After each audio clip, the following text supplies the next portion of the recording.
محترم دوستو، السلام علیکم ورحمۃ اللہ وبرکاتہ۔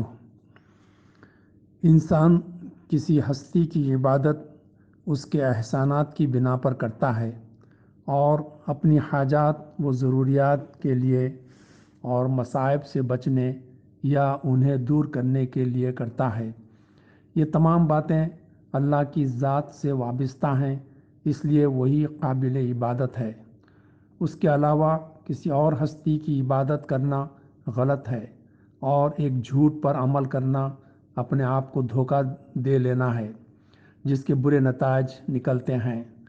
اس کی شان اور احسان یہ کہ مٹی جیسی بے جان چیز سے انسان جیسی جاندار ہستی پیدا کیا، اور کس خوبصورتی اور حفاظت کے ساتھ نشو نمائی کے مراحل رحم میں مادر میں طے کراتا ہوا دنیا میں لاتا ہے اور آگے بھی پالتا اور رزق فراہم کرتا رہتا ہے۔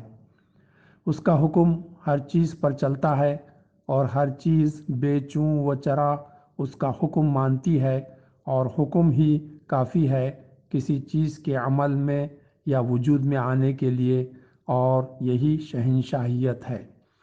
انسانی زندگی کے دونوں انتہاؤں پر، یعنی انسان کے وجود میں آنے سے لے کر اس کے ختم تک، یعنی پوری انسانی زندگی پر اللہ کی حکومت ہے۔ عمدہ انداز میں اللہ تعالیٰ اپنی کتاب میں اپنے بندوں سے اپنا تعارف کراتے ہیں، اپنی قدرت کا، اور اپنے بندوں سے اپنی محبت و رحمت اور عفو و درگزر کا، تاکہ بندے اللہ تعالیٰ کے رب، حاکم اور معبود ہونے کا قریب سے احساس کرتے ہوئے اس پر ایمان لائیں، اس کے مطیع و فرمانبردار بن جائیں اور اس سے رجوع کریں اور کرتے رہیں۔ قرآن سورہ مومن آیت 60 سے 67 میں بیان کرتا ہے، ترجمہ ہے: تمہارا رب کہتا ہے، مجھے پکارو، میں تمہاری دعائیں قبول کروں گا۔ جو لوگ گھمنڈ میں آ کر میری عبادت سے منہ موڑتے ہیں، ضرور وہ ذلیل و خوار ہو کر جہنم میں داخل ہوں گے۔ وہ اللہ ہی تو ہے جس نے تمہارے لیے رات بنائی تاکہ تم اس میں سکون حاصل کرو، اور دن کو روشن کیا۔ حقیقت یہ ہے کہ اللہ لوگوں پر بڑا فضل فرمانے والا ہے، مگر اکثر لوگ شکر ادا نہیں کرتے۔ وہی اللہ جس نے تمہارے لیے یہ کچھ کیا ہے تمہارا رب ہے، ہر چیز کا خالق، اس کے سوا کوئی معبود نہیں ہے۔ پھر تم کدھر سے بہکائے جا رہے ہو؟ اسی طرح وہ سب لوگ بہکائے جاتے رہے ہیں جو اللہ کی آیات کا انکار کرتے تھے۔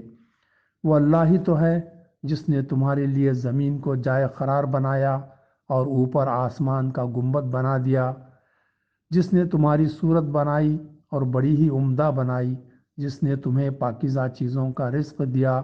وہی اللہ جس کے یہ کام ہیں تمہارا رب ہے، بے حساب برکتوں والا، وہ کائنات کا رب۔ وہی زندہ ہے، اس کے سوا کوئی معبود نہیں۔ اسی کو تم پکارو اپنے دین کو اس کے لیے خالص کر کے۔ ساری تعریف اللہ رب العالمین کے لیے ہے۔ اے نبی صلی اللہ علیہ وسلم، ان لوگوں سے کہہ دو کہ مجھے تو ان ہستیوں کی عبادت سے منع کر دیا گیا ہے جنہیں تم اللہ کو چھوڑ کر پکارتے ہو۔ میں یہ کام کیسے کر سکتا ہوں جبکہ میرے پاس میرے رب کی طرف سے بینات آ چکی ہیں؟ مجھے حکم دیا گیا ہے کہ میں رب العالمین کے آگے سر تسلیم خم کر دوں۔ ان آیتوں کے ذریعے اللہ تعالیٰ بتا رہے ہیں کہ وہی رب ہیں، انسانوں کے بھی اور کائنات کے بھی۔ اس لیے کائنات کا انسان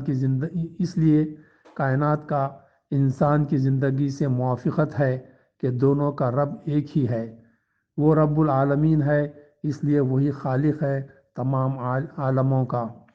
اس لیے اللہ تعالیٰ کہہ رہے ہیں کہ مجھ ہی سے دعا کرو کہ میں ہی رب العالمین ہوں اور ہر ایک کی دعا سنتا اور قبول کرتا ہوں۔